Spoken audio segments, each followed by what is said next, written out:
morning as we go to the Chitas of today. We're holding in the portion of Chukas. We are holding the sixth reading of Parshas Chukas. We are holding on chapter 21, verse number 10. And the Jewish people traveled and they landed in the city place of Oivos. Vayisum Oivos, the name went from Oivos after the Evodim. They camped in the wastelands of Evodim. Midbar, Asher Apnei Moav, which is passes through the wilderness of the face of Moav. Mizach Hashemesh, to the rising sun. Now she says, Be'ei Avodim. I do not know why they were called Eim, wastelands. The word A denotes to a rune, something swept aside by a broom. So I'm not sure exactly what is the meaning of that. Evodim. She says this route was the route for the crossing of Mount Nob on the way to the land of Canaan, which separates the land of Moav from the land of the Amorites. Apnei Moav Mizach Hashemes, the east of the land of Moav. Misham Nasav Yachdim Nachal Zedet. And from there they journeyed and encamped along the stream of Zedet. Verse 13, Misham Nasav Yachdim Eva Hanan. And from there they journeyed and encamped on the side of the Hanan. Asher B'midbar, which was in the desert, which extended from the Amorite border. The Ainon, because the city of Ainon, Gevul Moav, that was the border of Moav. Bein Moav and Bein Amorite, that's situated between Moav and the Amorites. Now she says, Migvul Ainon, the boundary of the edge of the territory. Me'eva Ainon, they circled the southern and eastern side of the land of Moav until they came to the other side of Ainon, the middle of the Amorite territory, north of the land of Moav. The strip of Amorite territory protrude into the Amorites' border, into Moav territory, reaching until Arnon, which is Moav's border. And the Jews encamped there without entering to the border of Moav. For Arnon was Moab's border, and they did not allow to pass through their land, even though Moshe did not state this explicitly. It did not mention the Pasha Yiftach did explain it just as it's brought down in Shoftim. This is in Shoftim. It says, although the king of Moav sent what he sent, but he was unwilling. Moshe Rabbeinu, however, alludes to it just as the children of Esau dwell in Seir, and the Moabites who dwell in the Ar did for me. He meant to say, just as these children of Esau did not permit us to pass through the land, but they circled around them, so did Moav didn't allow us to pass through his land. Verse 14, therefore it's written, it's told in the account of the wars of the Lord, as Av b'Seifai, what he gave at the Sea of Reeds, and the streams of Arnon.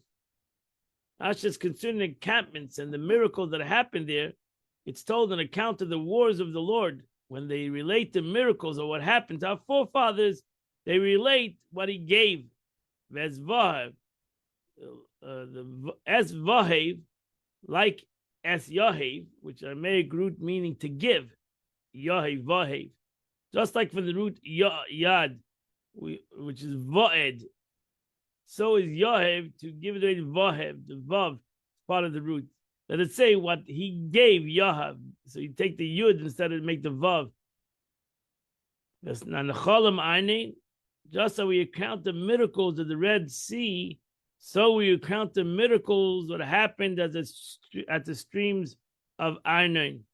This was the story that happened. The mountains came together and killed all their enemies hidden in the mountains. Here too, great miracles were performed. What were these miracles? And the spilling of the streams that turned to settle at Ar, and they leaned towards the border of Moav. So this is the story that happened. The American, so this shafach spilling is Ashet spilling of the streams. There were bloods of Amorites who are hidden that was spilled. what happened? The mountains were high and the gorge deep and narrow. And the mountains were able to close to each other. The Eibishter brought the Jewish people were going to go through a narrow two mountains. And they were hiding, the Amorites were hiding in the mountains. And the Eibishter brought the two mountains together. And once they could speak to the other fellow standing in the mountain on the other side. A road passes along the floor of the gorge. The Amorites said, when the Jewish people enter the land, by passing through the gorge of these two mountains, will come out of the caves of the mountains and above them, and will kill them with arrows and stones.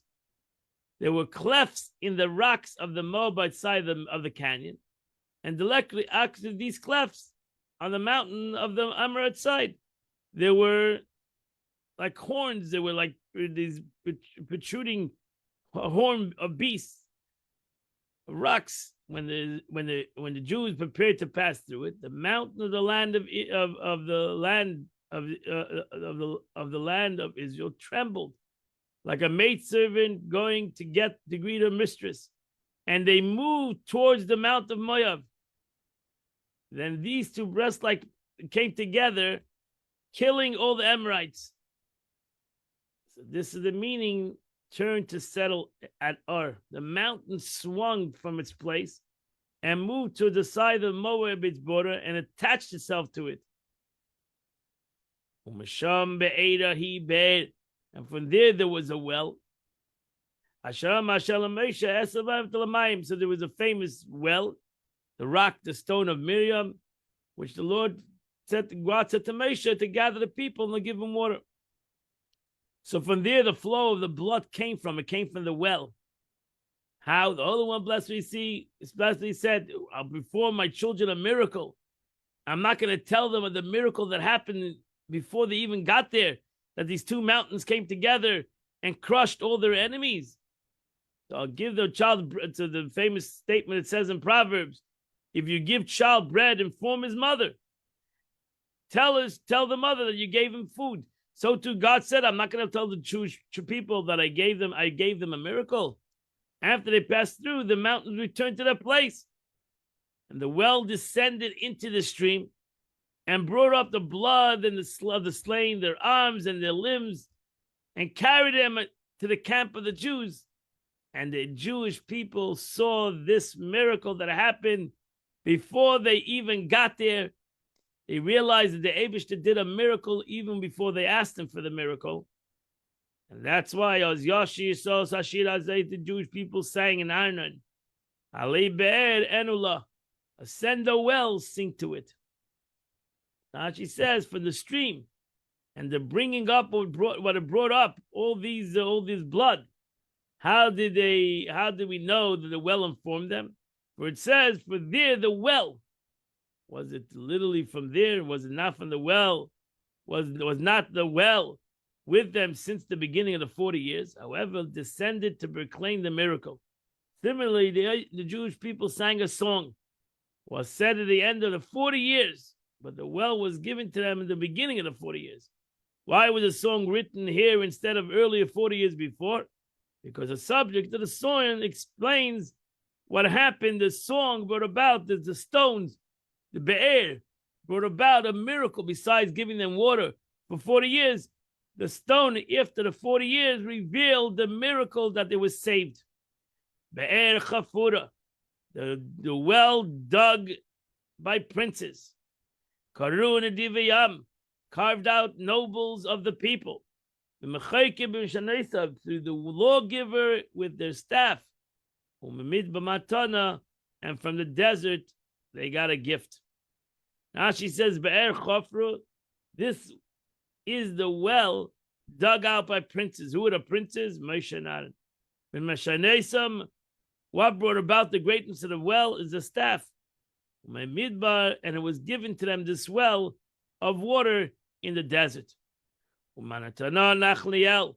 Umanachliel Bum is from the gift to the streams, from the streams to the heights.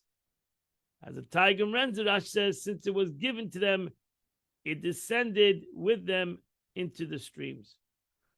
Verse 20, B'maves Hagaya Shebes De Moab, Reisha Piska, Benishka Pea Yishiman, for the height to the valley, in the fields of Moab, at the top of the peak, they overlooked the wastelands.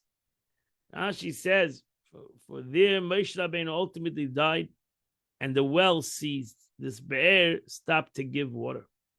Another interpretation, a well dug out by the princes when they encamped, each tribe chieftain took his staff and drew it towards the division of the camp, because this well, this be'er, this stone gave out water in one place. And then each and every tribe directed the water to his camp.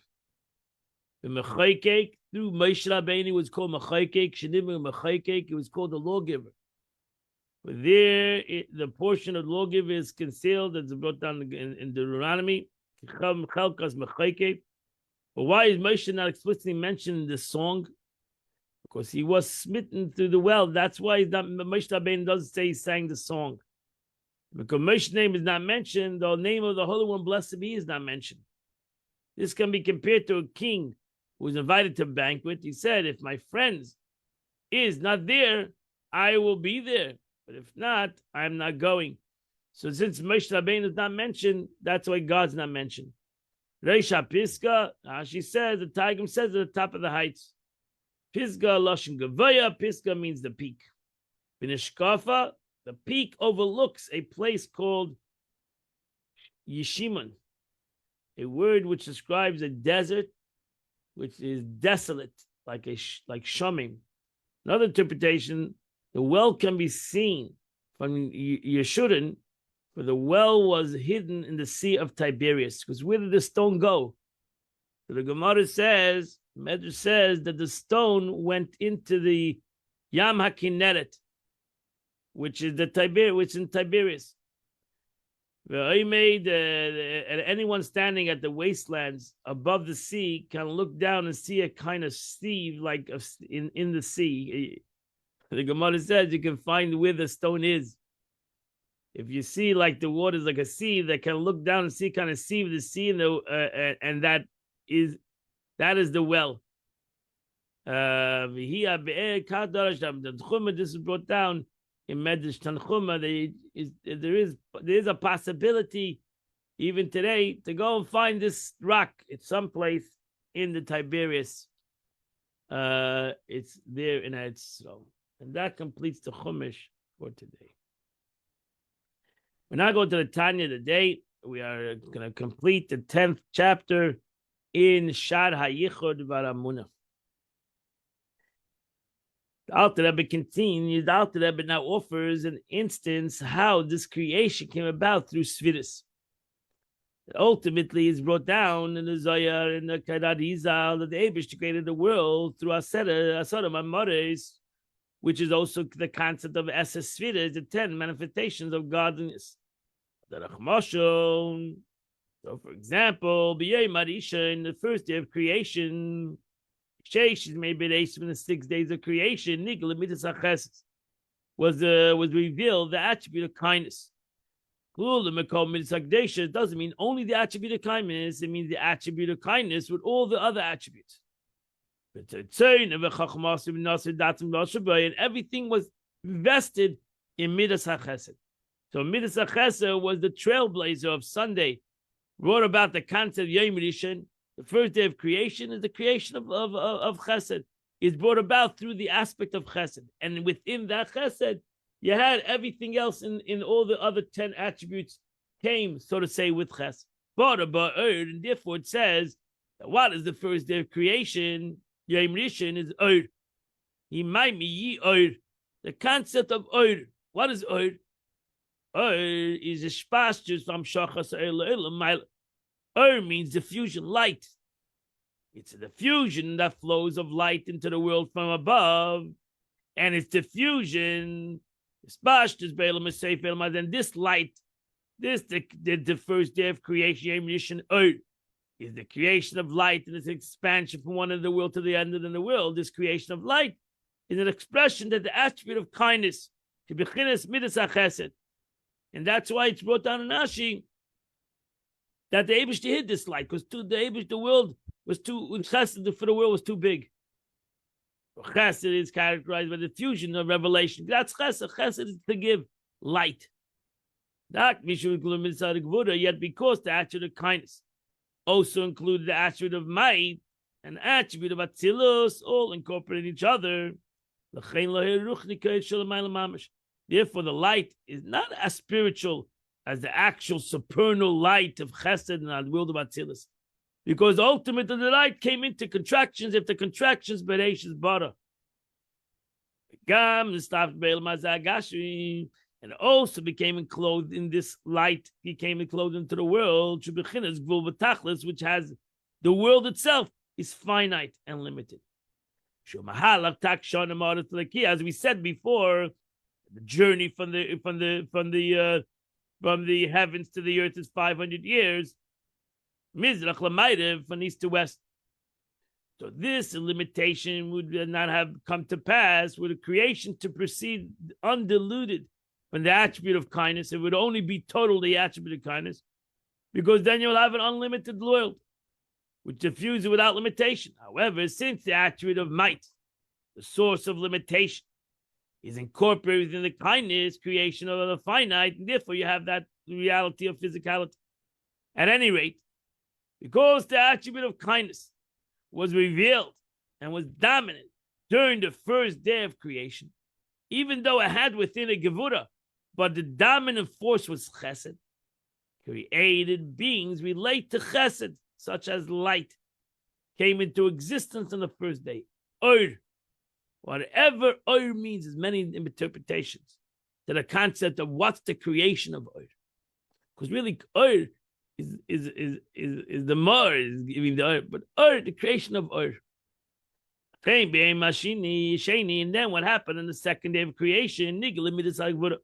Then was revealed the dominant force of the world was Gevura, severity, might, which composed within it all the attributes of God and the will of God. And at that time he created the firmament. As it says in the as it says, let the firmament be in the midst of the water. So the Eibishter created the Eibishter created on the second day separation of waters. It explains the Chassidus that that's the concept, really the first argument, the first concept of separation, which is the concept of arguments, the upper and lower that we have now, the upper and lower waters, the upper waters and the lower waters, which is symbolic to in Chassidus, tainug of spirituality and tainug of physicality. Two separate entities, two concepts. That's Gevura is separation. Which this is the separation. In the second day of creation, the difference between the tzimtzum restraint of Gevura is to conceal the upper spiritual waters from the lower physical waters.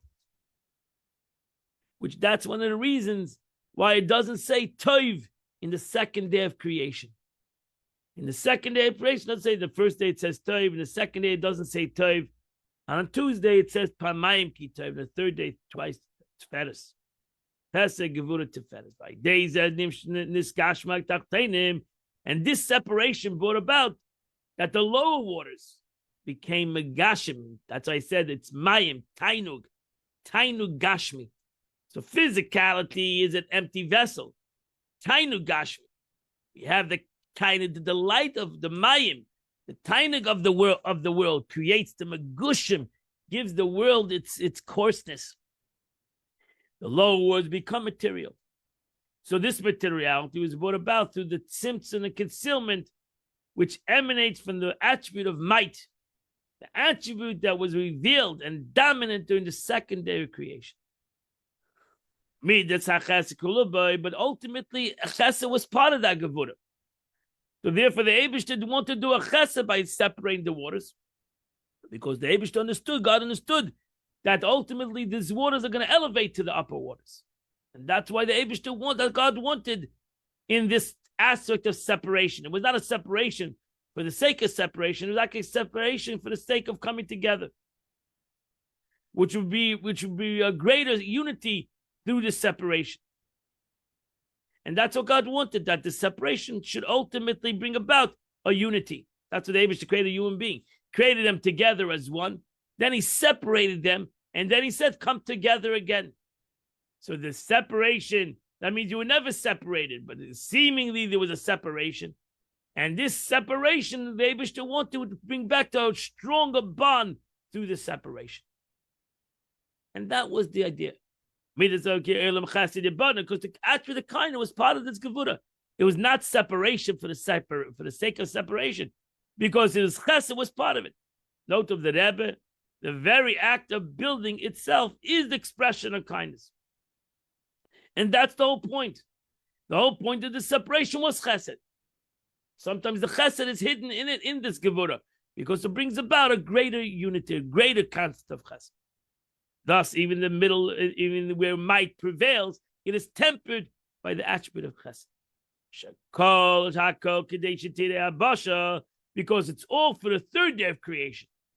Third day of creation is the concept of the bringing out of the water, separating, bringing out from the water, I mean the earth, which is the concept of the third day, the earth, which is man. Man was created from the earth, which the whole purpose of the world was for the earth.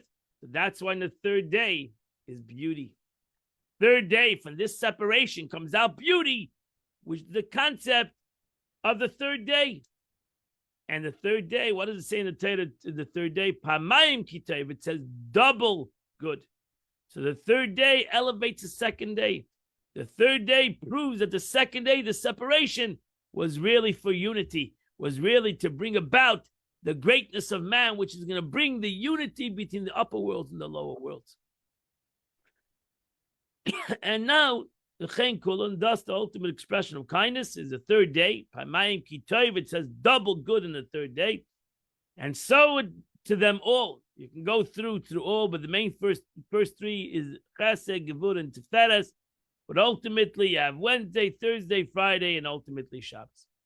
And you can go through all of them. The Chen Bekulam, each of the automotive attributes was likewise revealed on each subsequent day. And in order for them to be created, being in existence. That's why you don't have in the Torah the concept of Sunday, Monday, Tuesday. There's a Goyish concept. You have Yom Rishon, Thursday, Yom Sheni, Yom Shlishi, Yom Revi, Yom Chamishi, Yom Shishi. And you have Yom Shvi'i, which is Shabbos Kodesh, which is the concept of Malchus. So you have Thursday, Sunday is Chesed, Gevura, Tiferes, Netzach, Hod, Yesod. Today is Friday, is Yesod. And tomorrow is Firas HaMalchus, the attribute of kingship. This is what's brought down, what Eliyahu Hanavi said in when we say out of Shabbos. Purpose of an emanation of the spheres was to show that the world is conducted with righteousness and justice. Tzedek Yudin, righteousness is law, the attribute of Gevura. Mishpat Yirachmin, justice is mercy. The revelation of the attribute is to show how the world is conducted through the concept of Chesed and Gevura. But it's not that you have knowable righteousness, which is law, nor knowable justice, which is mercy, nor any of these other attributes at all. The Eibush self understood God Himself, HaKadosh Baruch Hu. This means to say that righteousness and justice exist are separately identifiable attributes, only relative to the world and the created being. As regard to God Himself, it is not that you have these attributes. In relationship to Him, they do not exist independently at all, and completely unified with Him, just as the sunlight enjoys no independent identity from the sun itself. And that completes the Tanya of today. Today, my friends, is the 6th day of the month of Tammuz, which is chapter 30, which is the chapters of Psalms 35 to chapter 38. If you do those 4 chapters, you do the Chitas of the day. I wish you all a good Shabbos, a wonderful Shabbos, a happy Shabbos, a healthy Shabbos, and a Mir Shem. We'll see you. I hope you learn Tanya tomorrow by yourself. And Amit Shem, we'll see you all Sunday morning, 8 o'clock. We will continue to learn the Chitas